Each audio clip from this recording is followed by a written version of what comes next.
Time to shake them off. Welcome to Wake Up Happy Sis, the show that jumpstarts your day with a bang. We're strolling down these self-care streets as we navigate the maze of wellness and healing. We're helping you live happy, healed, and whole. And we do it all with a hearty dose of belly laughs for good measure. Stay tuned and get ready to wake up happy, sis.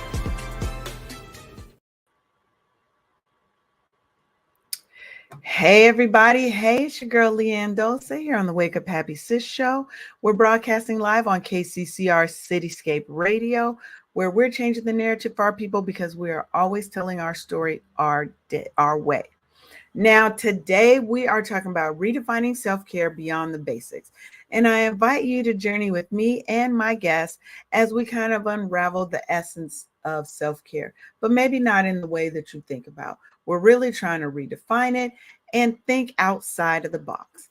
It's a deep dive into the soulful practices that are going to nourish our mental, our emotional, and our spiritual selves. So we have a few guests. And as you know, this is a drop-in show. So I'm going to have the banner playing at the bottom. So if you want to drop in, have something you want to share during the topic, during the show, we welcome that. So I'm going to bring my two guests up. I've got Tasha Wilson. She's an international best-selling author, entrepreneur, and speaker who uses her past experiences as a springboard to inspire others to break glass ceilings, transform their pain into power, and rediscover who they are beyond their trauma. So welcome, Tasha. And we also have Isis. I got it right. Isis Swink. She's a holistic life coach that specializes in mindset transformation, self-care, and somatic movement.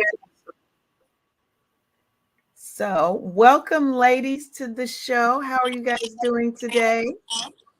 Good, thank you. Doing well, thank you. So we'll start with you, Tasha. Would you like to introduce yourself a little bit? Sure. Thank you so much for that introduction. As stated before, I'm an international best-selling author, entrepreneur, speaker. But honestly, the most important role that I love to hold is being a sister, a daughter, an aunt, and friend. I always say that the work that I do is just an extension of who I am. But at the core, I just love being me. I love being present with the relationships that I value and really sharing my story to help others understand that whatever they're going through, that they can get out of it no matter what. Yes, I love that. And Isis, would you like to introduce yourself to the audience? Sure. Good morning, everyone. I'm Isis, and I am a life coach with Genesis Holistic Life. And I have been doing that for many, many years. And the reason is because I really want to make sure I'm creating safe spaces for people as they kind of come into a place where they're looking for change and they're ready for change. And just to have a place for people to understand that the things they're going through are not weird or strange or anything like that, and there's somebody who can understand them and just kind of be with them. And so I am here to share and to help, to serve, and to uplift. I love that. I love that. Well, thank you guys for joining me today. So when I think about self-care, I know that everybody tends to kind of limit what they think of self-care to all the fun, all the cutesy little things, but I'm trying to dig a little bit deeper today and really get into kind of the other side of self-care, the side where it's a little bit ugly sometimes, it's a little bit messy, it's sometimes a little bit scary as we are navigating through our trauma. So let's start. I'll start kind of with how I see self-care and then we'll dig in. You guys just feel free to jump in. Isis, I do have to mute you just because of the feedback, but when I see you move, I see your lips moving, I'm gonna unmute you quick, sis. So for me, when I really think of self-care, and I'm a self-care strategist, so my goal, like you guys, is really to help Black women live happy, healing, and fulfilling lives. So going beyond our trauma, going beyond our pain, and beyond the things that we've taken for status quo. like us being the foundation for everybody, putting everybody first in our lives instead of trying to focus on our self-care and our wellness just for our own benefit and not always as a benefit to someone else first. So when I think about self-care, I really look at it as a revolutionary act for our mental liberation, our emotional resilience, and our physical wellness. Um, and I try to make sure that women have tools to deal with the daily discrimination that we deal with on our jobs and just in life. Um, Dealing with our mental health and just all the myriad of things that come with us, that come with that, but also taking that time out to do things for ourselves. If you call it pampering, whatever, I just call it taking care of myself, to where I'm happy. My goal is to wake up happy every day. My goal is to help others wake up happy every day. And doing those things that make me happy and bring me joy, those are kind of the ways that I see self-care. How do you guys kind of envision or view self-care? Either one can jump in. I'll go ahead and start. Oh, no problem. So as you can see, we're both excited about this topic. I could talk about this all day long, seriously. Yes. But when I think about self-care, it's exactly what you called it. It's revolutionary. And so for me, it's all about what you think about yourself, because what you think about yourself is how you see yourself, and how you see yourself is how you show up for yourself. And so it's always a mind over matter thing. And you have to always hold whatever thought you have captive, like every second, every hour, because we're always in the spotlight. As women, we're usually known as the ones who are the glue, who always connect people together, who foster the community, who bring organization to situations and things like that. Like, we carry a lot on our shoulders. And so sometimes we get so caught up in our roles that we forget about ourselves. And so for me, when I think about self-care, it's always this continuous process of, what do I need to unpack? What do I need to unlearn to become unstuck? No matter what it is, whether it's family, whether it's my job, whatever it is, with my brand, how can I apply those three things every day in my life to make sure that I am showing up for myself? Because I can't be anything to anyone if I'm not being that to myself first. Yes, I love that. And what are those three things again? Just say it one more time for them so they get it in the audience. Sure. What do I need to unpack? What do I need to unlearn to become unstuck? I love that. And what about you, Isis? I'm gonna get it right. I promise you. Thank you. For me, the self-care journey actually really was a deep dive within myself, just say when I started my journey and how I teach other people, because a lot of times we're not taught how to love ourselves. We're only taught how to serve other people. We're only taught how to keep other people happy. We're only taught how to basically be parents or a mom or a dad or whatever. And we rarely focus on ourselves. So for me, and how I teach that is that we have to do a deep dive within ourselves, and it's an act of forgiveness. It's an act of mirror work, which I actually really love. It's just looking at yourself in the mirror, seeing yourself, Yeah. and then kind of connecting with yourself. And it's also, like I said, forgiveness is healing, it's releasing, because if until you get past those pieces that are holding you back from seeing yourself, the self-love either can be superficial, or it can be deep. And so what we want to do is go deep and let it Yeah. be okay to be deep.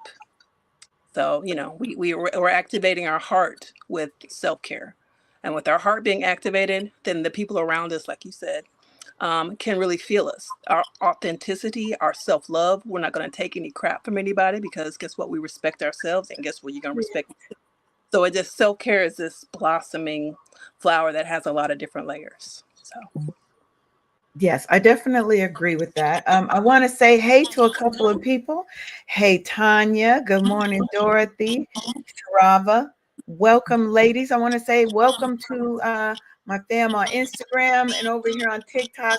Y'all can hear them, y'all can't see them, but we're working it out. So I think for me, one of the main things that I really have gotten into lately has been the concept of empathetic leadership. Um, and that's to me because self-care is not just all about me. It's also about how I show love, how I show compassion to others as well.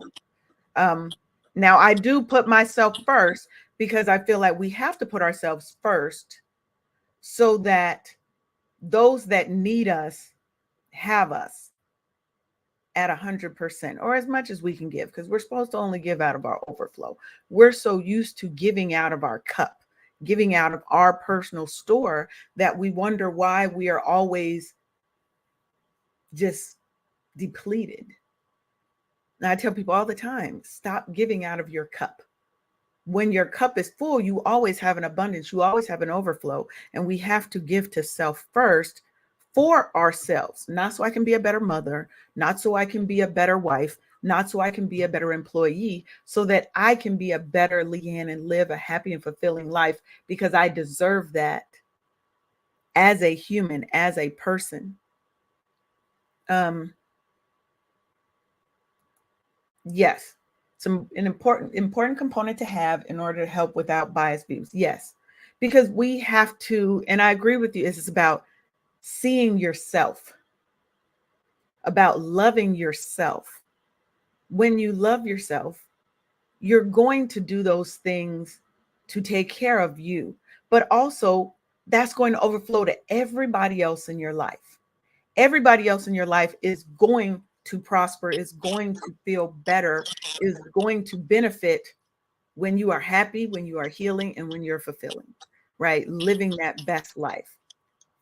So let me ask you, ladies, what's an unconventional self care practice that's made a significant difference in your life?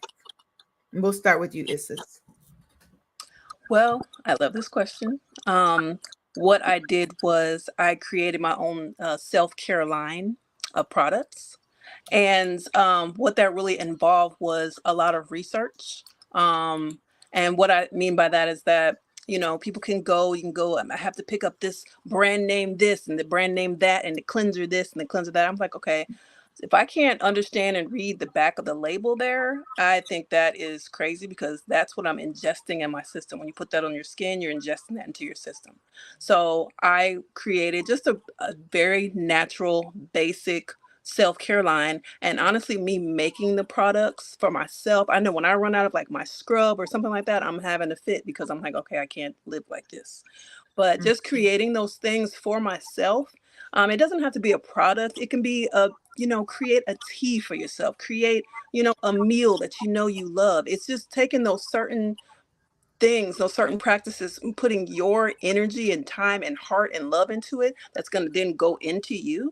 I think is a revolutionary practice. So that's something that's definitely helped me. Yes, I love that. And you, Tasha? So for me, I started with looking up words on how I wanted to see myself in the future and not in the present moment. And so I say that because my background was filled with trauma, pain, and things like that. So I was used to tearing myself down. I was used to being my worst critic. And so I had to really figure out, okay, what can I do to change the narrative of my life? What can I do to change the language of how I'm speaking to myself? And then start saying those things until I start believing it. And so I created an affirmation wall, is what I did. So I love going to Home Goods, Target, all those other places where I find pictures, I find quotes, I find words, phrases, scriptures that speak to me, that make sense to me, that are meaningful to me. And so I created a whole collection on my wall, and it's right near my front door. So that way it's the first thing I see before I leave out and start my day. And then it's the first thing I see when I come back into my home. And so just making sure that I'm very intentional on how I set up my home to make sure that it's giving the energy that I want, that it feels cozy, that I feel at peace, that it gives me the joy that I need. Because, placement is everything, making sure that I have things where they're supposed to go. So that way it doesn't seem like things are disorderly or in a disarray. Because when you're going to different environments, there's a lot of energy that you're around, and you don't want to bring that into your home, because my home is my refuge, it's my safe haven, and I want it to stay that way. And so that is one thing that I've done to make sure that my place looks like how I want it to feel, how I want it to make me feel. So that's something unconventional that I've done. Also being intentional with certain things. Like, again, I'm a wordsmith as an author, so I look for I definitely support Black-owned businesses, where I see sweatshirts, T-shirts that have, something that I may need a reminder of. And so, like, if I know that I've had like maybe an uneasy week, then I'm going to pick out something from my closet. For example, I had a sweatshirt on the other day that said, "Stop rescheduling joy," because no matter what you're dealing with, or no matter what you just had to experience, that doesn't mean that you have to reschedule joy in your life because of a bad moment or a bad second. And so being very intentional on how I approach my day and how I want to move throughout the course of my day. I really love those answers because we have to get out of our own minds about what we think self-care is sometimes and really look at it through a different lens, right? What are the things that we need to help us heal on this healing journey? Because for me, healing is not a destination, it is a journey, right? Because we have to learn how to navigate all of the feelings and navigate people trying to trigger us back into old feelings, old ways, right? So for me, I'm always looking at, I used to call myself the psychoanalysis queen because I would psychoanalyze myself to death. I was like, who needs a therapist when I've got me? Of course, that's what we think, right? But when I really started to dig deep into who I was and what I wanted and what really made me happy, not what people told me should make me happy, not what made everybody else happy, I realized that people started separating themselves. And the hard part I have, I'm a Cancer, so I'm an attacher.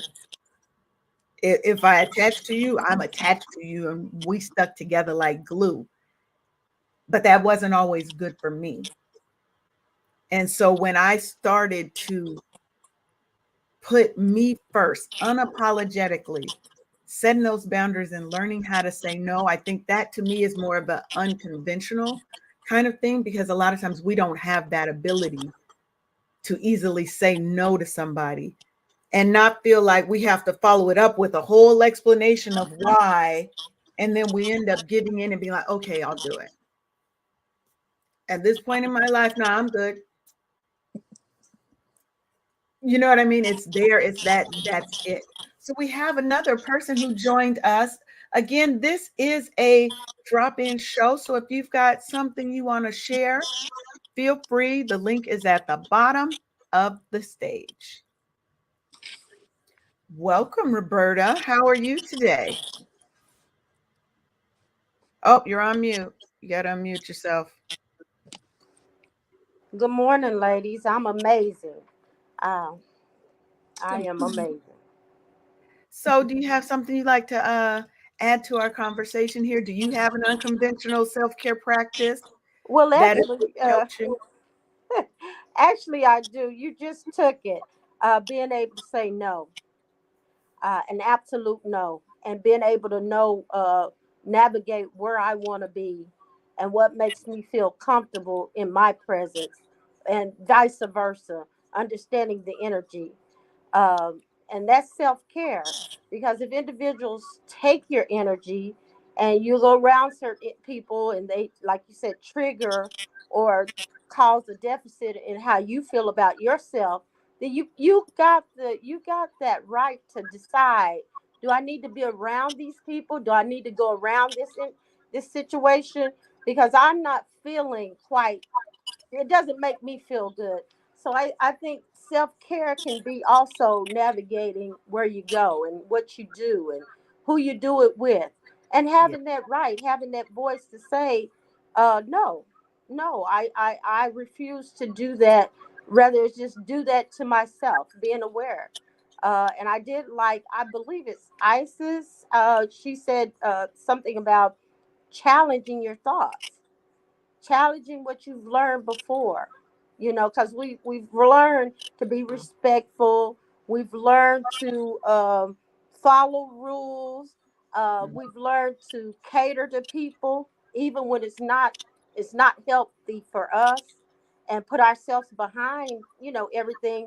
We'll put ourselves behind, and then we'll feel horrible about it afterwards, because we're not able to say no, or we're not even able to say, I really don't like how this makes me feel, because we don't have that voice. So that's self-care, gaining your voice to navigate yourself and navigate what's around you. Again, that environment, not just in your home, but everywhere you go. Because people, if you're coming from trauma or you're coming from dysfunction, a lot of people are people pleasers, and they don't mean any Mhm. harm, but they please everybody else, and that's just how that fear or that trauma has affected them.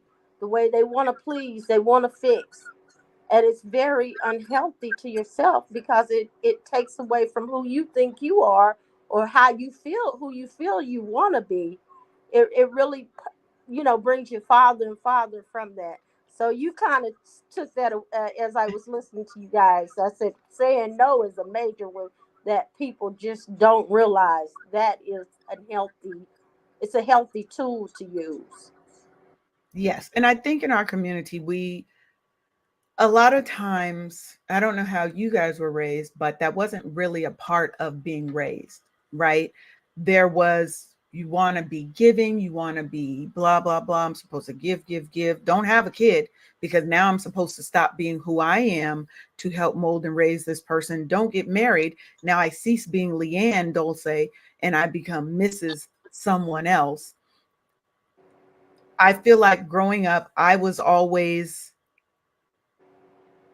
taught that everyone else was more important than me, or else I was being selfish, or I was stuck up, self-centered, right? And I was supposed to be the one that was giving to everybody until I was exhausted, because I'm also the foundation. I'm also the one that people go to, ask all the questions, blah, blah, blah, have all these expectations of. But when I'm looking for that support, for that help, it is crickets. Now I know we can look. I see the head shaking, because that's what happens. Yeah. So let's talk a little bit about, because I want to talk a little bit about self-care, and as it relates to our community or communities of color. So how do you guys think that self-care supports mental liberation in our community? Now I have my answer, but I want to hear you guys' answers first. So Isis, would you like to go first? Sure. Um, I think I love mental liberation. I absolutely adore that. I think honestly, sometimes people, like we said, don't really have a grasp of understanding self-care and understanding putting ourselves first. Sometimes they do. Like, I feel like the younger kids, you're gonna go get dressed up, I gotta get my nails and let it and all that. That's very superficial, and maybe they don't understand that. Maybe they think that is self-care. But I feel like the true self-care that we can show in our community quietly yet loudly is just being our authentic selves. Just Yeah. walking in our own light every single day, unapologetically, and sometimes we have to find that. We have to, it's not even an invention, it's a rebirth. It's an understanding of who we are. It's a rebirth of who we actually are. It's the healing of the wounds, that we've experienced. And then it's just living life as ourselves. And a lot of times you get people like, okay, but they don't understand, it's about, this is me, and it's okay to be me. So I feel like that's how we can kind of really show up and show out in our communities, just being ourselves. I definitely agree with that. And I think on top of that, I would also add that when we are showing up authentically, as ourselves, unapologetically, again, that moves other people kind of out of the way. Yeah. Because when your energy, sometimes that energy, it moves people all the way to the left. And we have to not be afraid of losing people. And that's why we don't want to be ourselves authentically, because you're scared that someone's going to not like you. Or look, I've lost people that I thought I would die without. And look at me here living. I'm all right, right? And I think as we do that, as we kind of shed and peel back these layers of pain, of trauma that we kind of build around ourselves, it changes who we are as people. Your personality, a lot of your personality factors may be trauma responses. When a therapist told me that, I was mind blown. I just thought, well, I'm just an independent person, not the fact that I grew up thinking I couldn't trust anybody, so I had to do things myself. Or, I'm just really quiet. I'm just naturally introspective. I'm an ambivert. I'm an introvert by nature, but I can be an extrovert. Not that I was always told shut up as a kid because I talk too much. And I was always scared of not being accepted. And so I think one of the best things that we can do for our community is, as we are showing up for ourselves, that means we have to walk into the storm. We have to stop walking away from the storm and waiting for it to catch up and overtake us. But we have to walk into the storm. We have to learn to sit in our feelings, to go through that trauma, to start the process of healing ourselves and unraveling all these pieces of us that aren't really a true reflection of who we want to be in this world. And so for me, I think that's the best gift that we can give people, is to work on our healing so that we're not doing to our children the same things that were done to us. So what about you, Tasha?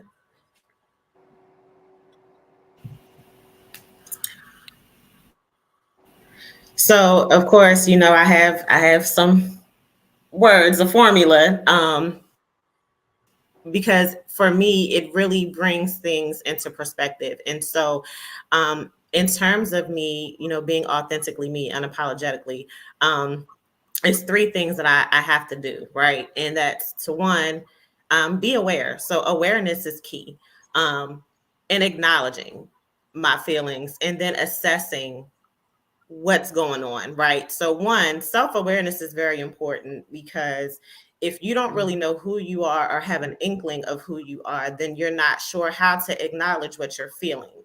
And then once you acknowledge what you're feeling, you then can assess what is your response to these things, like especially when you're triggered or when you feel uncomfortable, right?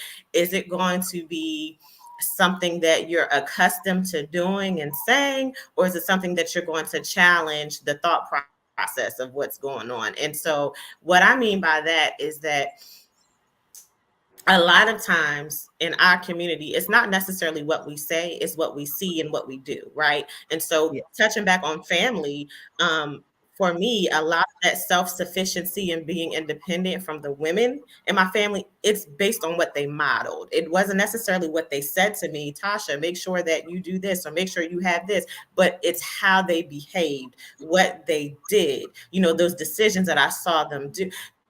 So those things, that's how I learned. And so what I had to understand is that it's okay to ask for help. That's the unlearning part, right? It's okay to say, I can't do it all by myself. It's okay to say, hey, I'm trusting you to partner with me to do X, Y, Z. So, you know, those type of things. So that awareness of saying, where did I first pick up this behavior? Why did I think that this was acceptable, right? Because we always have to understand in our community, we're multifaceted. What may work for someone else may not work for me. And that's okay. We can't pigeonhole ourselves in thinking that it's a one size fits all model on being authentically ourselves. Like a lot of times people will be like, well, what's the 1, 2, 3 fundamentals? And it's like, there really aren't any, because just like how our palate may change as far as our appetite from children on growing up, becoming an adult, that's how it is when it is, you know, we show up for ourselves. Our palate is going to change as we continue to be a new version of ourselves, as we continue to evolve and become the best version of ourselves that we can possibly be. Our self-care routine may look different, right? And it's okay to embrace the season that you're in. So like, maybe one time, you know, me just resting and saying no to a whole bunch of commitments of going out, spending time with friends, and just really spending time with me may be different in this current season that I am, where I'm like, okay, I really need to be around community more so than I did previously. And so really understanding where you are, that's the awareness, understanding where you are, acknowledging those feelings that you do have, own those feelings, and then assessing and reevaluating the connections that you do have, because we got to be careful. Some connections aren't always good connections. So being mindful if you do outgrow some people and being okay with that. Pull my fan out for that statement right there. And that's also with your family, because some people should not be in your life, and that includes family. Right. I didn't mean to cut you out, but that was a whole, you hit me right here with that one. So there's a comment that I see in the chat that I want to address. So Tanya says she gets through it alone as she sees people really don't genuinely care about another, especially if you're broken, you ain't got nothing to give. You're around the wrong people. Let me be the first to say that you are around the wrong people. And look, little sis, I want you to know, and I don't even know how old you are, but I want you to know that there are people out there that are not looking for what you have to give outside of the love that you have in your heart, and that are willing to accept you as you are, going through what you are, as messy as things are in your life, that will be there to support you.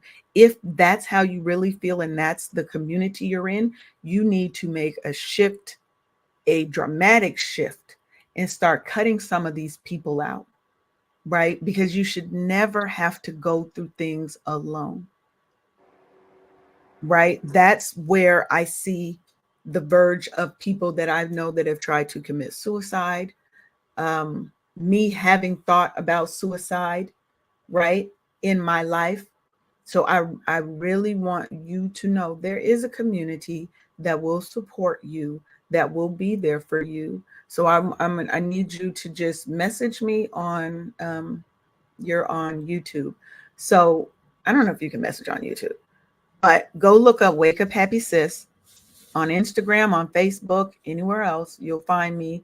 Send me a message and let's talk. Because that's alarming to me. And I don't want you to ever feel like you don't have a support system. Because that's one of the main things. That's one of my missions, is to build support systems for Black women, safe spaces where we can come together and support one another. And then I'm going to take this one last comment, and then we're going to do a station identification and come back. So what's the appropriate way to eliminate these people? You know what? I don't think there's a one way. The easiest way is to just stop talking to them. If you have these kind of negative people in your life, you don't always have to give an explanation for letting somebody go and releasing them to their destiny. If anybody ever hears me say, go with God, Crispy, I'm done with you. I've let go of everything that has to do with you. If you feel that there needs to be closure, then you just have a conversation. And that's not always an easy conversation to have with people, to let them know that you need to remove them from your life. The first boundary you have to set is with yourself, Christina. You have to set that boundary with yourself of, what am I going to accept? What am I not going to accept? And who do I want to be and show up in this world as? And do the people around me support that, or do they detract from that? Anybody else have any insights they want to share on this? I don't want to be the only one. She said something about being broken. We weren't created broken. So it's know that it's okay not to be okay, rather to have a season of not being okay, even to have a day of not being okay, but you're not broken. So none of us are broken. I used to tell my clients, God didn't make anything broke. So, we're all together. Yes. You may be going through something, but you're not broke. Uh, so, and like you told her, just like you shared, you have that right. That's part of self care. If a person takes too much energy, acknowledge that, and then navigate around it. Hey, you know what? I'm too tired. I'm too depleted by the time I speak with you. Or by the time I come around, I may feel some type of way. I don't say anything, but I feel worse when I leave. Acknowledge that, and then move forward with making another choice, because you've got the right to better friends, or better people around you. And as you said, family could be a lot. What you'll find in relationships, some relationships like you broken, or like you in your worst position. So even when you're moving out of that, they may not be able to accept you anymore, but that's okay.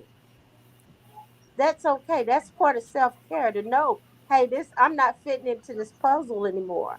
Maybe I'm not the one they can do the jokes on, or maybe Exactly. I may have changed because now I'm comfortable with me, and it's okay to change.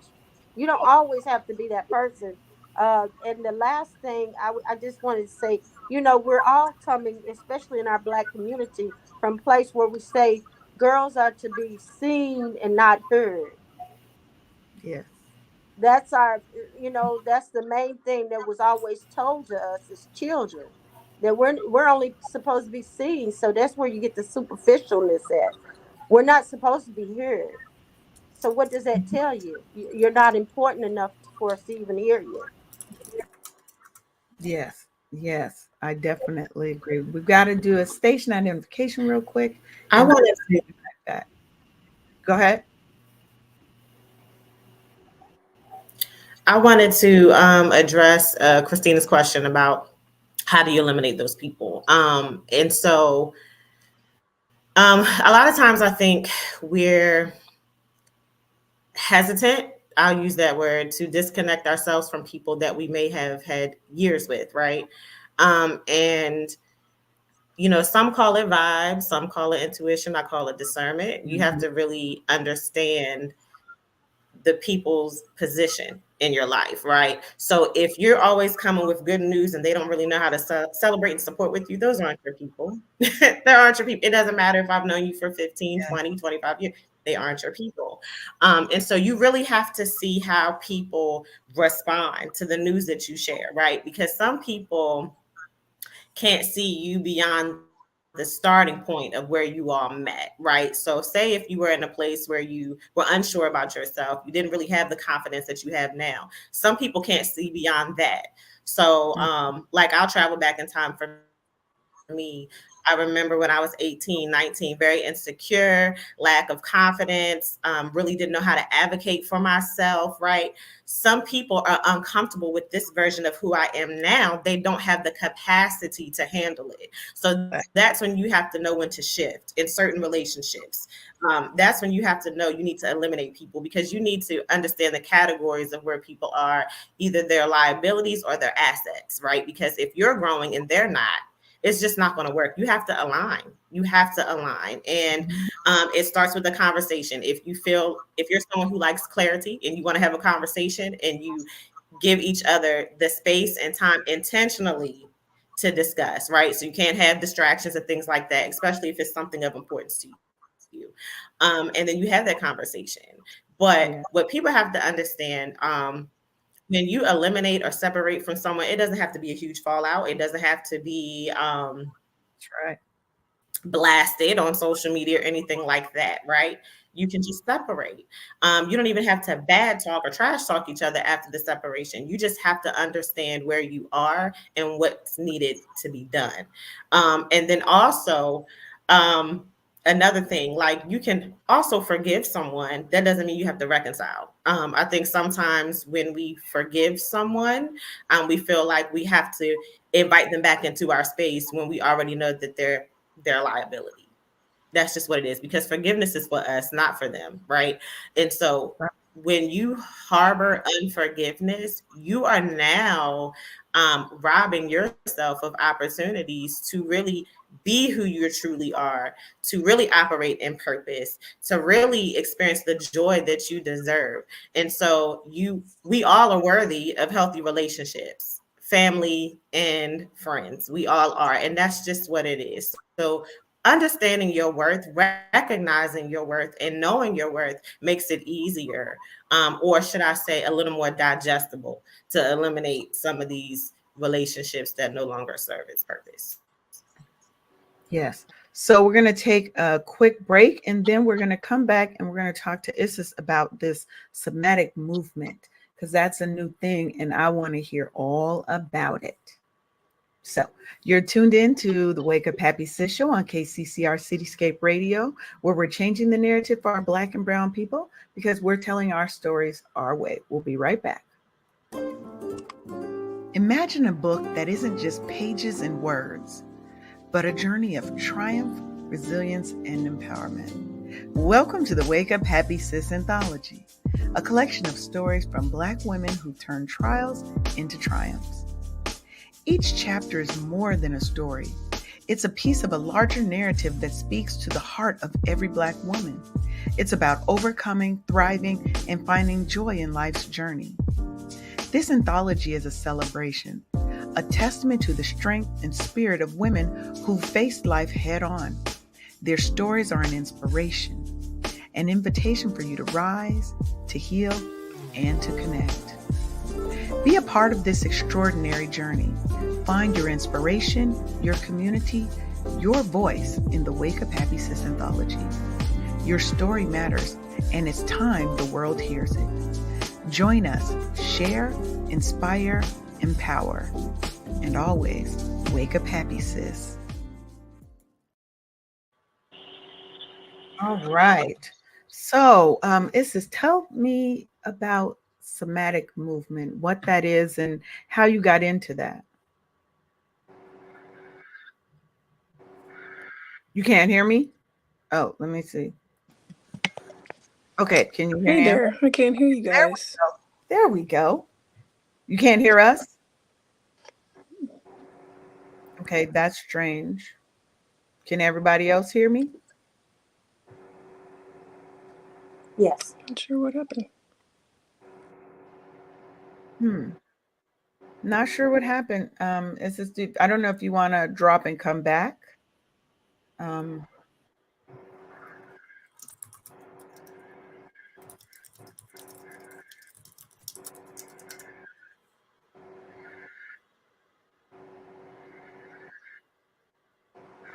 Not sure while we're figuring that out, we'll come back. We'll see if she can get her sound back going. One of the things I want to talk about as we're kind of moving into a segment talking about physical self-care is, what are some of the kind of things that you guys do as far as physical self-care that you really feel connected to, that has really helped you in your self-care journey? Because I know for me, I used to be almost 300 pounds, so I'm still a big girl, but I'm not a big girl anymore. But for me, my physical self-care, really walking, has helped me a lot because it's allowed me the opportunity to reflect, to think, to digest some things that are going on. I do my best thinking when I'm just walking my dog. That's one of the reasons I actually got a dog. So I would be forced to have to get up, get out. I work a very sedentary job. And you know, you have to get up and get that blood pumping. Can you hear us now, Isis? All right. So we're just I was just asking everybody kind of what are the aspects of kind of physical self-care that have really helped you along your self-care journey. And then we're going to talk about somatic movement. Okay. One of the things I love to do is I live by a greenway, and it's almost like a treat because I get to it's right by the river, and so I can walk 1 or 2 miles and just right by the river. Water is always something that kind of energizes and recharges me.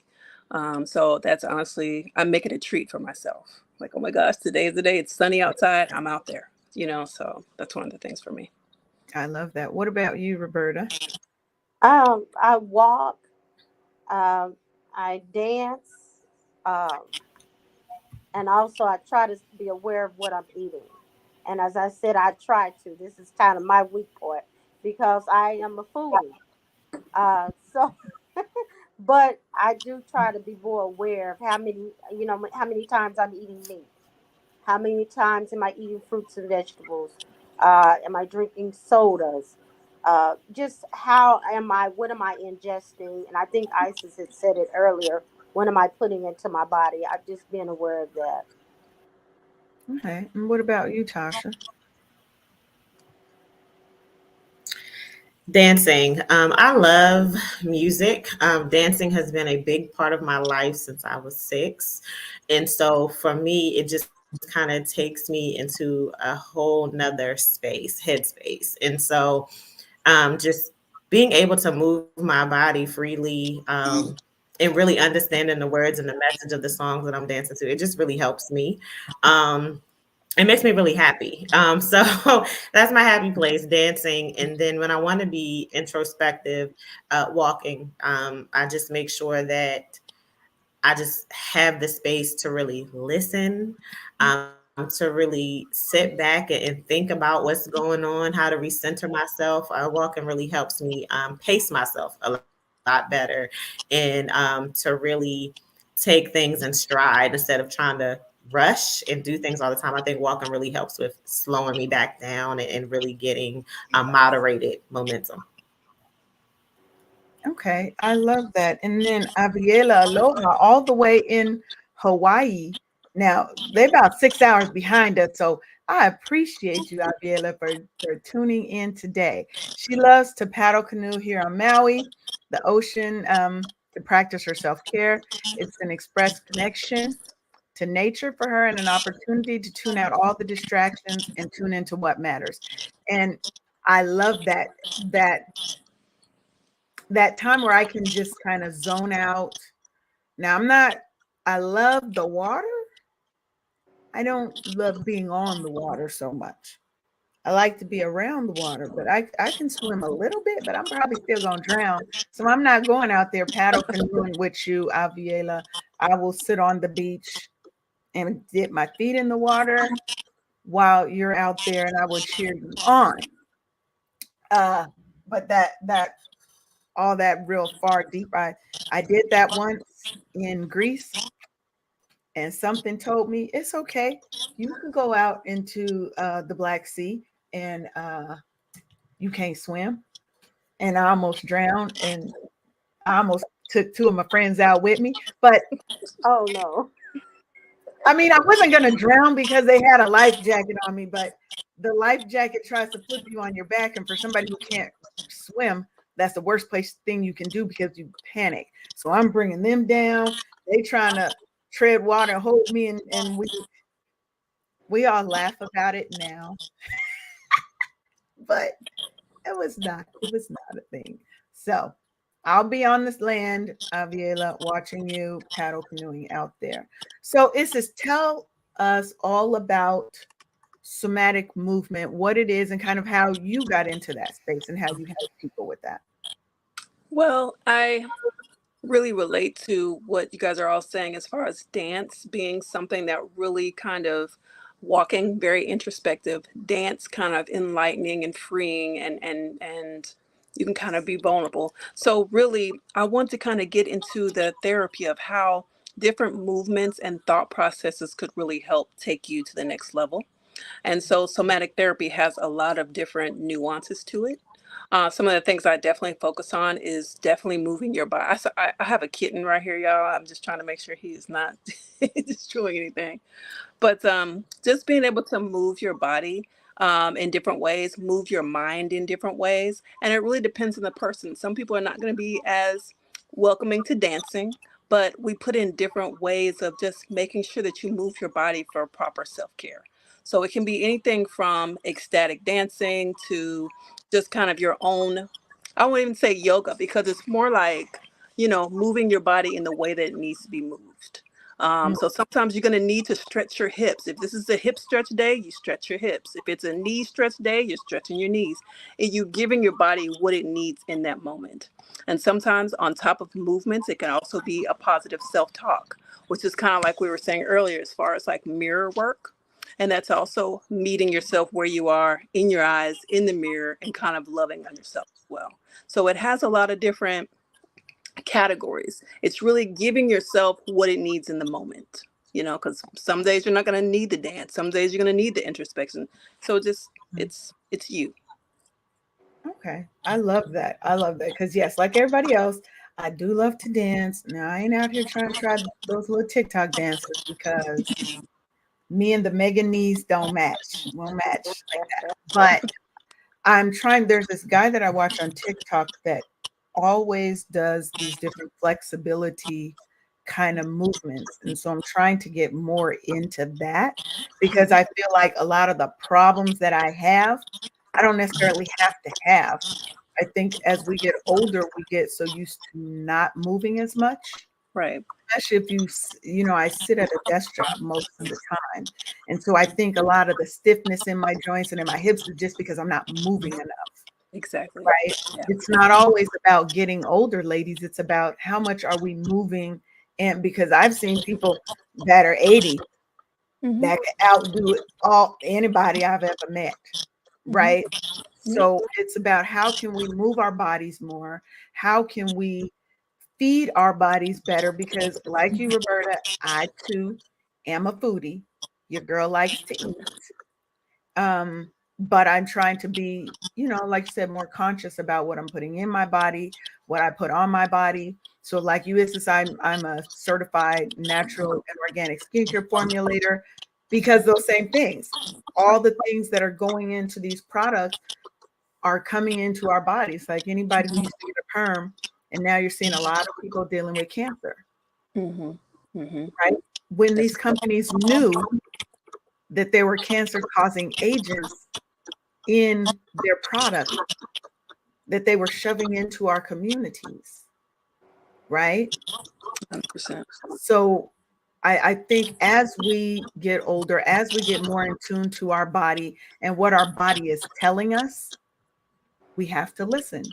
And like you said, if you want to learn more about somatic movement at the end, we're almost at the end, you'll be able to connect with Isis and learn all about it. Maybe she's got some classes you could sign up for. I'm sure she does. Um, but I want to talk in this last couple of minutes more about spirituality and not just church spirituality, but different spiritual practices that can help us be centered and help us focus on our self-care. So, what spiritual practices do you guys have? Does anybody want to share spiritual practice like meditation? It might be anything.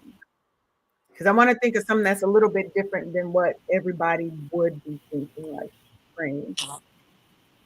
I do like a prayer walk where I just break sticks.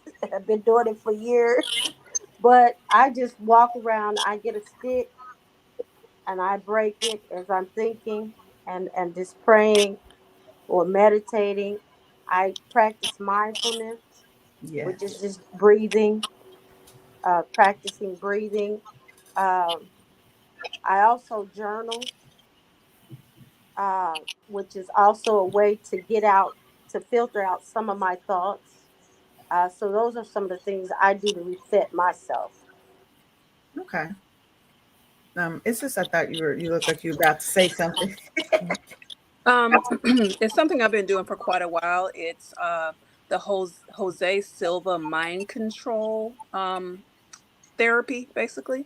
I know mind control sounds kind of scary, but really what it is almost like a meditation. And when you get into this meditation, you actually get into a theta zone. It's almost like right before you fall asleep and you feel kind of light and airy. That is when you kind of check in with your subconscious and kind of say affirmations to yourself. Maybe it's like your own internal vision board, you know? And so just kind of getting into that meditation space, relaxing, and then affirming yourself and maybe the things that you want to see and the things that you want to do. It really helps a lot. Mhm. So that's one of the things that I do. Okay, I love that. I love affirmations. Affirmations is a big thing for me. I recently have been looking at affirmations based on the seven chakras in our body. Mhm. So different statements that align differently with the chakras. So I am, I love, I think, I know, you know, and I try to, because I think most of us, when I think affirmations, I always think I am statements. And so what I've been trying to do lately is think outside of that space and look at what are the things I love, what are the things I know, what are the things that I feel, what are the things that I see, and look at how I can align different parts of me than just that I am statement, which is more like the basic chakra based statement. Um, and then I also love, for me, there's something spiritual just about communing with others. So for me, a lot of my spiritual is usually socially based. I'm not necessarily a go to church person, but I'm a very spiritual person. And having those deep conversations with my good girlfriends, that can help shed light in the darkness for me sometimes, can help me think through some things, um, as well as meditation. I definitely meditate. I love mindful breathing. I'm I've learned how to even breathe into certain parts of my body that hurt to help as pain relief. Like people don't really, I don't think they necessarily always grasp the power that our bodies have to heal themselves. Um, am a firm believer for most things, we have everything that we need within ourselves. Um, and, we just have to learn how to navigate and work with what we have. So, what about you, Tasha? Is there anything that you do, any spiritual practices that you do that you think are very helpful in your self care journey? Yeah. Yeah. So for me, of course, I start my day off with prayer. So I intentionally set my time, like my alarm clock, earlier than the time that I typically would get up to get ready for work, just so because life just moves so fast, right? And a lot of times, I am the person to go to. So Mm-hmm. people will call me or text me while I'm trying to get ready. So what I do, I intentionally set additional time just for me, to pray and to even say, all right, Tasha, how are you going to approach your day today? How are you going to ease into your day? What do you need to learn today? What do you want to see and experience today? Right? Because words are important. They really matter. And so if you get up and you're grudgingly, approaching the day, or you already come defeated, then guess what? Your day is going to end up like that. So you got to really Mm-hmm. speak into your day as to how you want it to be, right? And then also, if things unnecessarily come up, you can address it a little better because you already have this clear conscience when you're approaching your day. And so I also have a gratitude jar, because I think sometimes we get so caught up on things that could go wrong that we don't reflect on the things that we've seen happen beneficially. And so what I do throughout the year is like, okay, it could be something as simple as because we can sometimes be super deep about certain things, but it could just be something as simple as someone telling you, you know what, you made my day today because you're the first person who acknowledged me, thank you. And so being a light, being a vessel to give someone purpose that day, or to make them feel seen and valued, that's important to me, because that lets me know I'm doing what I'm called to do. I am reaching the people that I need to reach. And so being grateful for those things and really admonishing that, I think is very important. Instead of, a win is a win. Don't always think that you have to celebrate a big milestone and be grateful for that. But the fact that you have breath in your lungs, the fact that you are able to move your body, that's something to be grateful for. The fact that people feel safe enough to rely on you or trust you with their inner thoughts, that is important. That's something to be grateful for. The fact that you have evolved in your ability to say no to people and giving yourself permission to feel, that is something to be grateful for. Because a lot of times with those of us with traumatic experiences, we become stoic and we don't acknowledge how we feel. We dismiss them. And so being able to give yourself that grace, that is something to be grateful for. So I think about all the things and how they work and make me who I am. That's what I do. That's a practice that is typically unconventional because people don't really think that far extensively on what to be grateful for. And so I look at every part of who I am that make me who I am. And so I'm always grateful about that, because I could have really allowed my situations to turn me cold. But the fact that I still am open to receive love and pour love out to others, that's something to be grateful for. And that's a win within itself. Definitely, definitely. Um, I love what all of you guys had to say, because when I think about my journey, my walk through this life, I've not always had all of the positive reinforcements or positivity around me, right? And being able to have somebody pour into you when you feel like you're at your lowest, we don't even know sometimes what a smile can do, what touching somebody on the arm can do for their day, for their life. Sometimes that is the one thing a person needs in that moment that they can't even ask for sometimes, right?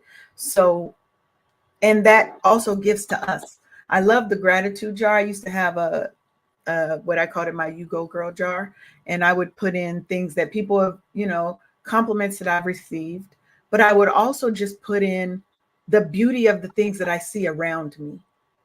Like, oh my God, I saw the most beautiful purple and gold butterfly today, or whatever, right? Because when you're having a bad day, when you are down, when you are out, you can go back to that jar, to the journal, wherever you have it, and look at that and realize, hey, there are people who are thinking about you. There are people who need you. There are people who love you and want the best for you without needing anything from you in return, just you. And I think that goes so far to help us, even with our own self-love. Because when you see that other people can love you, how can somebody else love me and I don't love myself? Sometimes that's that thing that's like, okay, there has to be something about me that is lovable for all these people to come to me, to pour into me, to give to me, right? So I love that aspect. And unfortunately, we're out of time today. It is 11:03, and we're a little bit late in closing out the show, but I love the conversation. So I was just going to keep on talking till I looked at that time down there and realized we were out of time, ladies. I want to thank each of you for coming. If you would like to give a short kind of way that people can reach you, Isis, would you like to go first? Tell them how they can get in contact with you. Sure. I have a website. It's genesisholisticlife.com right there on the screen. And so it's GENISIS Genesis.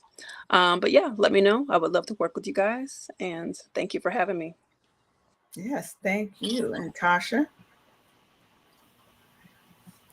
My website, www.lifewithtashaw.com. Also available on Instagram, lifewithtashaw_. And then I have a Facebook group, Tasha W, Messenger of Hope. Yes. And Roberta, we want to thank you for coming here. You're on mute. You're on mute, ma'am. You can follow me on Facebook or contact me on in Messenger, Roberta the Tool Lady, or Instagram, even TikTok, even Snapchat. And I work with children, About to say homeless, you and on so. Snapchat, you must work with some younger people if you on Snapchat. So yeah, with the pleather. So again, stay encouraged, and love yourself. Yeah. As we mentioned, if you can't love yourself, no one else can. Yes, That's because it. we teach people how to treat us and how to love us.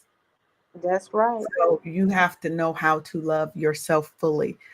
So I want to thank y'all for coming. This wraps up another episode of the Wake Up Happy Sis show. You guys are more than welcome to come back. We do have a drop-in show, but you guys are now officially family members, so you can come back. You can come and chat with us at any time. We would love to have you. And Aviela has already asked, can we do a live demonstration of this somatic movement thing? And she will be the doing she would like to do a demonstration with you. So we could definitely set something like that up. I want to thank you guys for being here. It has been a great show. Make sure that you guys go out and you reach out to Tasha, Isis, and Roberta. Go check them out. Spend some money with them because we have to keep our money circulating in our community. And I want you to remember to have the day that you are meant to have, because you can control how you respond to everything that comes at you today. All right. I want y'all to have a blessed and fabulous day. And we're out. Thank you for tuning in for another episode of Wake Up Happy